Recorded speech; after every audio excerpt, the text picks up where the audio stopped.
যদি তোমার সঙ্গে আমার দেখা না হতো, আমার জীবনের সবচাইতে সুন্দর গল্পটাই হয়তো বা আমার জীবনে লেখা হতো না। আল্লাহর কাছে একটাই দোয়া, যেভাবে একসাথে আমরা জীবনটা শুরু করেছি, আমাদের গল্প যেমন একসাথে শুরু হয়েছে, শেষ নিঃশ্বাস পর্যন্ত যেন আমরা একসঙ্গে থাকতে পারি। সুবহানাল্লাহ পড়বেন না আপনারা সবাই? এভাবে বলবেন আপনার ওয়াইফকে। মাঝে মাঝে কাজের ফাঁকে ওয়াইফকে একটা মেসেজ দিবেন যে, জান, আমি তোমাকে খুব মিস করছি, কাজে আমার কোনো মনোযোগ বসছে না। দুনিয়াতে যদি কাজ ছাড়া পেট চলতো, সংসার চলতো, কারেন্টের বিল দেওয়া যেত, আমার জীবনে আল্লাহর ইবাদত করার পরে সবচাইতে গুরুত্বপূর্ণ কাজ হতো পুরো সময়টা তোমার জন্য বিসর্জন করে দেওয়া। ঠিক কিনা বলেন? মাঝে মাঝে বলবেন যে, আমি তোমাকে মিস করছি, আমার কাজ করতে ভালো লাগছে না, কাজ করে এসেই তোমাকে সময় দিব, গল্প করব, আড্ডা দিব, I miss you so much. এই কথাগুলো আপনার ওয়াইফের হৃদয়ে কী পরিমাণ প্রভাব ফেলতে পারে, কী পরিমাণ মায়া হতে পারে, you just can't imagine this. আপনি কল্পনা করতে পারবেন না।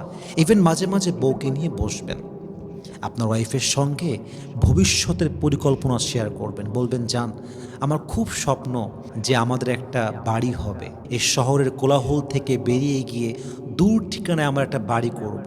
বাড়ির সামনে বাগান থাকবে, ফুলের বাগান থাকবে, সবজির বাগান থাকবে, সকালবেলা ঘুম ভাঙবে পাখির ডাকে, সন্ধ্যাবেলায় বসে বসে আমরা গল্প করব, আড্ডা দিব।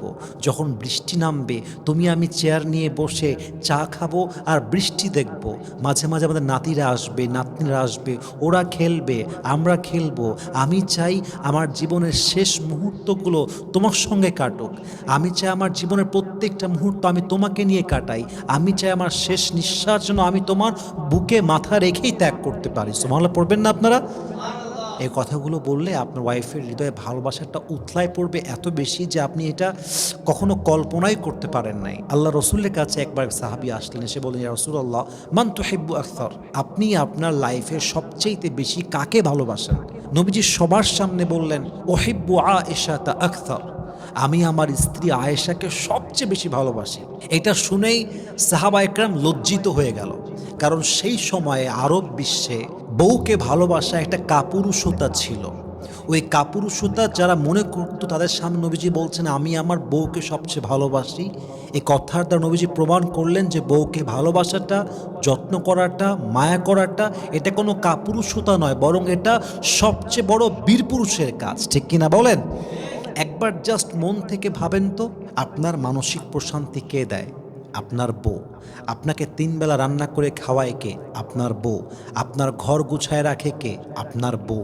আপনার কাপড় চোপড় ধুয়ে দেয় কে? আপনার বউ।